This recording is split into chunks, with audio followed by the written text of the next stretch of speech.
ബഹിരാകാശ ഗവേഷണ ഏജൻസിയായ നാസയും ഇന്ത്യയുടെ ISROയും സഹകരിച്ച് നടന്ന ബഹിരാകാശ യാത്ര ഇന്ത്യൻ വിംഗ് കമാൻഡർ ആരാണ്? ശുഭാംശു ശുക്ല. ഇന്ത്യയുടെ 76ാമത് റിപ്പബ്ലിക് ദിനാഘോഷ ചടങ്ങിൽ മുഖ്യാതിഥിയായി പങ്കെടുത്ത രാഷ്ട്രത്തലവൻ പ്രഭാവോ സുബിയാന്തോ, ഇന്തോനേഷ്യ. ഇന്ത്യൻ ബഹിരാകാശ ഗവേഷണ സ്ഥാപനമായ ISROയുടെയും രണ്ടാമത്തെ ബഹിരാകാശ തുറമുഖം എവിടെ സ്ഥിതി ചെയ്യുന്നു? കുലശേഖരപട്ടണം. ഐക്യരാഷ്ട്രസഭയുടെ സുസ്ഥിര വികസന ലക്ഷ്യങ്ങൾ 2030ന്റെ പശ്ചാത്തലത്തിൽ പൊതുജനാരോഗ്യ മേഖലയെ പരിവർത്തനം ചെയ്യുക എന്ന ലക്ഷ്യത്തോടെ കേരളത്തിൽ ആരംഭിച്ച ദൗത്യം ആർദ്രം ഐക്യരാഷ്ട്രസഭ 2025 ആയി പ്രഖ്യാപിക്കുന്നു. അന്താരാഷ്ട്ര ക്വാണ്ടം ശാസ്ത്ര സാങ്കേതിക വർഷം.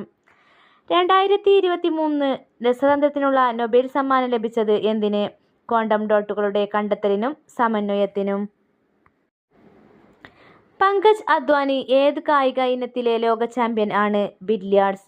2024 ഏപ്രിൽ കാൻഡിഡേറ്റ് ചെസ് ടൂർണമെന്റിൽ വിജയിച്ച യുവതാരത്തിന്റെ പേര്? ഡി കുകേഷ്. ഇന്ത്യയിൽ ഏത് സംസ്ഥാനത്താണ് ചുഴലിക്കാറ്റ് ബിഭോർജോയ് ഏറ്റവും കൂടുതൽ ബാധിച്ചത്? ഗുജറാത്ത്.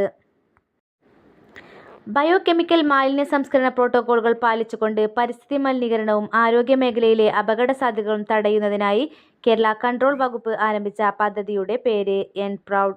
ലോകബാങ്ക് പ്രസിഡന്റായി നിയമിതനായ ഇന്ത്യൻ വംശജൻ അജയ് ബംഗ. 2023 CV കുഞ്ഞിരാമൻ സാഹിത്യ പുരസ്കാരം ലഭിച്ചത് ആർക്ക്? പെരുമ്പടവം ശ്രീധരൻ.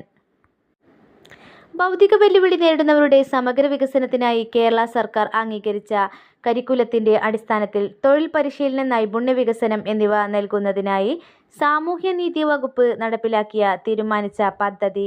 പ്രചോദനം.